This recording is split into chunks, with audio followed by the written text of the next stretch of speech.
And lawmakers have reached a deal to avert a partial government shutdown before Friday's deadline. President Biden now says he will sign it as soon as it reaches his desk.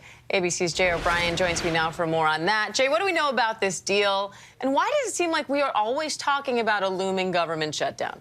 Because we are always talking about a looming government shutdown. Now, Diane, if this deal is successful, we won't be talking about it anymore, at least for the remainder of this fiscal year. And so the plan is this. They settled on Department of Homeland Security funding. That was the final sticking point. Now, text of that legislation is being drafted. It's supposed to come out within the coming days, ideally today. They're playing against a tight legislative clock. Their deadline is Friday, so there might be the possibility of a brief shutdown over the weekend, but all signs point to averting a widespread government shutdown. Now, to the second part of your question, it's because Congress has consistently been kicking the can down the road in multiple parts. Remember, they kicked the can down the road and said, we're going to fund the government in two different parts, some agencies at this date, some agencies at this other date. Well, now we're at that second date for the bulk of the federal government that needs to be funded. That deadline is Friday, and so they're not going to pass, they say, any more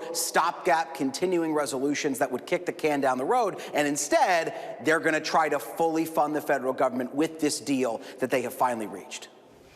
Now, Republican lawmakers are floating the idea of aid for Ukraine in the form of a loan. What's the latest on that, and how would that work? Well, we've seen Lindsey Graham, for instance, post about this on social media. We've seen reporting from our colleague Rachel Bate on this issue. I know I've talked to Republican lawmakers who have heard from Republican leadership this possibility that they might be open to a waivable loan for Ukraine that had no interest. We do fund some kinds of foreign governments and foreign militaries through this mechanism. But when it comes to Ukraine, this would be rare. It's something that former President Donald Trump, who's been skeptical, if not critical, of aid for Ukraine, has expressed support for. But remember, the money that we often appropriate for Ukraine, it goes to weapons sales here at home, typically, to replenish existing U.S. stockpiles of weapons that we send to Ukraine. So sending them money in the form of a waivable loan would be contrary to what we have done in the past. Meantime, remember, there's a $95 billion foreign aid package that got bipartisan support in the Senate that's sitting, waiting to be voted on by the House, and Speaker Mike Johnson has indicated he's not going to put that on the floor. He's certainly shown no urgency to get a vote on that issue. And Jay, former Joint Chiefs Chairman Mark Milley set to testify this afternoon over the U.S. withdrawal from Afghanistan in 2021.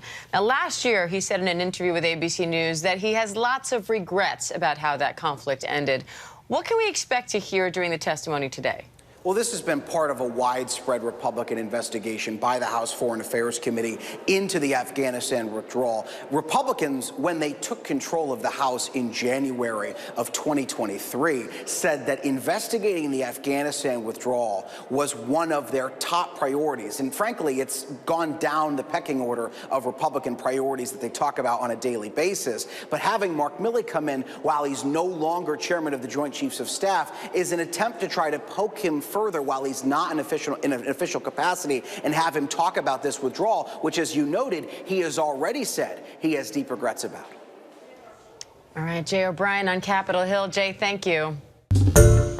Hi, everyone. George Stephanopoulos here. Thanks for checking out the ABC News YouTube channel. If you'd like to get more videos, show highlights, and watch live event coverage, click on the right over here to subscribe to our channel. And don't forget to download the ABC News app for breaking news alerts. Thanks for watching.